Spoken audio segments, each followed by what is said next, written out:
आज का व्लॉग सिर्फ मेरे बारे में। हम जब भी किसी के व्लॉग्स देखते हैं तो हमें एक क्यूरियोसिटी होती है उसके बारे में जानने की कि वो शख्स कौन है, क्या करता है और कहाँ रहता है। तो इस क्यूरियोसिटी की तस्कीन के लिए मैं आपके साथ कुछ बातें जो है वो शेयर करना चाहती हूँ। मैं कौन हूँ, क्या करती हूँ और कहाँ रहती हूँ। जैसा कि चैनल के नेम से तो आपको कुछ अंदाज़ा हो गया होगा कि मेरा नाम क्या है। यानी मेरे चैनल का नेम है डेली लाइफ विद नूर और ये चैनल मैंने अपनी बेटी के नाम से बनाया है।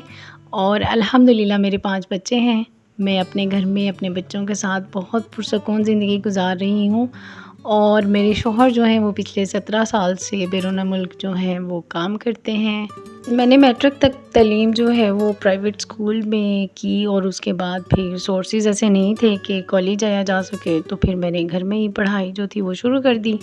और मैंने अल्हम्दुलिल्लाह जो है वो बीए किया है पंजाब यूनिवर्सिटी से। तो उसके बाद जो है वो मेरी शादी हो गई। शादी के बाद फिर बच्चों की ज़िम्मेदारियों में ऐसी पड़ी कि उसके बाद कोई स्टडी वगैरह का जो गोल है वो मेरा आधा अधूरा रह गया, क्योंकि मुझे पढ़ने का ना बहुत ज़्यादा शौक़ था। ख़ैर अभी मैं जो हूँ वो फुली हाउसवाइफ़ हूँ और मैं अपने व्लॉग्स के थ्रू आपके साथ शेयर करूँगी अपनी लाइफ की जर्नी कि मैंने अपनी ज़िंदगी के जो 17 से 18 साल है वो कैसे गुजारे। जब मैं मैरिड हुई, मेरे बच्चे हुए और मैंने इस दौरान जो अपने शौहर से दूरी कैसे बर्दाश्त की, या इतने अरसा जो मैं अपने शौहर के बग़ैर रह रही हूँ, या मैंने अपने बच्चों को कैसे पाला। अल्हम्दुलिल्लाह मेरी जो 2 बड़ी बेटियां हैं उनका जो है वो कल रिज़ल्ट आएगा मैट्रिक का। तो आप सबसे रिक्वेस्ट है कि आप दुआ कीजिएगा कि इंशाल्लाह अल्लाह उनको कामयाब करे। मैं अपने व्लॉग्स के थ्रू जो है वो आपके साथ अपनी लाइफ की जर्नी शेयर करूँगी कि मैंने कैसे सर्वाइव किया, मैंने कैसे अपनी ज़िंदगी गुजारी, मुझे क्या-क्या स्ट्रगल पेश आई अपनी ज़िंदगी के मामलात को सेट करने के लिए, क्योंकि जब शौहर आपके साथ ना हो तो ज़िंदगी बहुत ज़्यादा मुश्किल हो जाती है। तो मेरे व्लॉग स्पेशली उन औरतों के लिए हैं जिनके हस्बैंड जो हैं बैरून मुल्क काम करते हैं, और उन लोगों के लिए भी हैं जिनको लगता है कि जो शौहर परदेश में हो ना तो बीवी बहुत खुशहाल होती है क्योंकि उसको पैसे जो मिल रहे होते हैं। तो मेरे व्लॉग के थ्रू आपको सारा कुछ पता चलेगा कि आखिर इसमें सच्चाई क्या है। मेरी ज़िंदगी भी बिल्कुल सादा सी ही है, आप लोगों जैसी ही। सुबह उठती हूँ, घर के काम, बच्चों की ज़िम्मेदारियाँ और ऐसे ही दिन गुजर जाता है।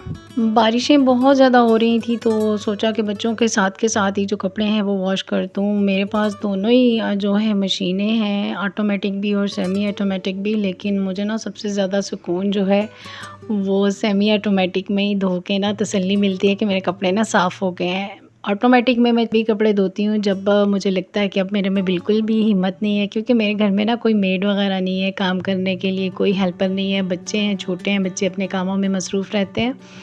तो इसलिए मैं ना तब इसमें वॉश करती हूँ, या मैं बहुत ज़्यादा थक जाऊँ या मुझे कहीं जाना हो ना तो फिर मैं इसमें वॉश करती हूँ। ज़्यादातर मुझे ना ज़्यादा अच्छा यही लगता है कि मैं सेमी ऑटोमेटिक में जो है ना वो कपड़े वॉश करूँ। उससे मुझे सुकून मिलता है कि कपड़े बिल्कुल नीट हो गए हैं।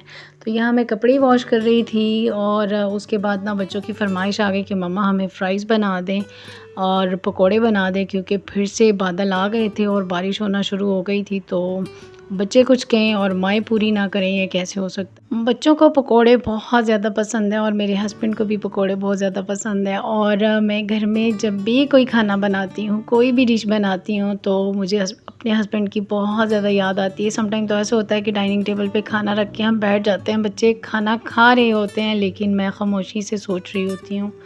मेरा ध्यान मेरे शौहर की तरफ होता है कि पता नहीं आज उन्होंने कुछ खाया है या नहीं खाया, या ये चीज़ उनकी फ़ेवरेट थी, ये मैं कैसे उन तक भेजूँ। कभी-कभी तो दिल करता है काश जैसे ये व्हाट्सएप पे हम मैसेज भेजते हैं, मैं उनको खाना भी डिलीवर कर सकती, या ऐसे होता कि रात को वो अपने रूम में सोते लेकिन कोई ऐसा जादू होता कि वो हमारे पास आ जाते। ज़िंदगी बहुत ज़्यादा मुश्किल है उन लोगों के लिए जो परदेश में रहते हैं, लेकिन अल्लाह सब्र दे सबको जो अपने बच्चों के लिए मेहनत कर रहे हैं, कोशिश कर रहे हैं उनको अच्छा फ्यूचर देने की। आई होप कि आज का व्लॉग आपको अच्छा लगा होगा। मिलते हैं किसी और अच्छे व्लॉग में, तब तक अपना ख्याल रखिएगा, दुआ में याद रखिएगा। अल्लाह हाफ़िज़।